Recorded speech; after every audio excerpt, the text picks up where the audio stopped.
Christy, I'm out here on the porch with a pocket full of pot stickers and President Susan Martin of Eastern Michigan University.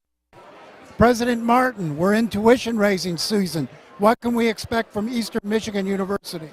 Well, I think you can expect what you've seen in the past. We did 0.000% increase a couple years ago, and in 3 years, we've had the lowest average tuition increase at 2.5%.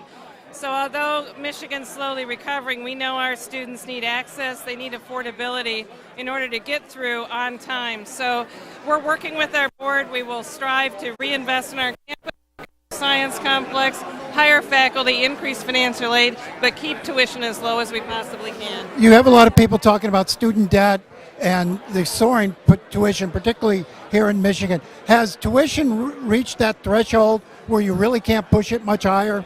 Well, I think it's challenging when we have families that are out of work and have lost some of their savings that they may have been putting aside for that college degree to work as much as they are now to get through college. It detracts from their studies. So we're trying to increase financial aid. I'm trying to improve fundraising so that we can support our students to work less and graduate sooner.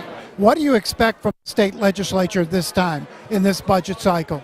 Well, I'm thrilled that we're not going to get a 15% cut like we did last year. We had an $11.6 million cut that was very hard to take given how much we kept tuition down. We're looking for a very small increase, I think $1.5 million possible in one-time money, but it's sure better news than last year. State support has dropped precipitously over the last decade. $1 billion less in aid to universities than 10 years ago. What's that meant to places like Eastern Michigan? Well, it's been devastating in terms of trying to keep up with our academic facilities so they're what students expect coming from high school. We've invested a couple $100 million in our campus to rectify that, but we also need to hire new faculty. We need to invest in a 162-year-old campus, 122 buildings, to have the kind of learning environment that'll get students jobs in the competitive environment that we're in. Tell us what's happening at Eastern Michigan University. Well, Eastern Michigan University's new science complex is opening. Our men's football and basketball team are doing better. We're very competitive now in many ways. New programs, information assurance, well-known programs, historic preservation, special education, autism collaborative center. We really have everything, and we have small class size, affordable tuition where you can get the attention you need to be successful. A lot of conversation now about connecting universities to the economy. We know that Michigan's got 80,000 jobs it can't fill because it doesn't have trained workers.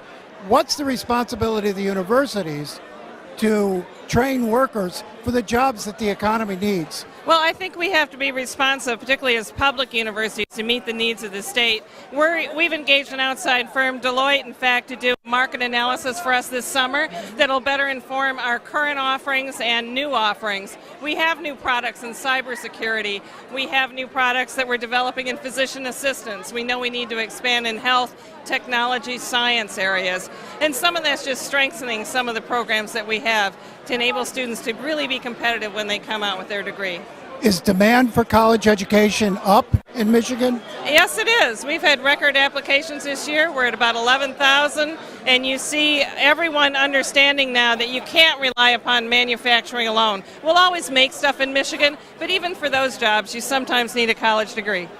When you talk about Eastern Michigan, you've got a mixture of commuters, right? Yeah. And live-in college students, traditional college students. How does that dynamic work on your campus? It works wonderfully. You know, we have always had a large proportion of students that have some college but no degree, whether they're transferring from a community college, whether they're coming from 70 countries around the world. We have over 1,000 international students. We have incredible diversity on campus. We have every race, age, religion, creed, and they actually all get along well together. It makes for a great learning environment. You still turn out a lot of school teachers at Eastern. Yes, and we're very proud of that. Now, how has the reforms and the changes in public education affected the way you teach your teaching students?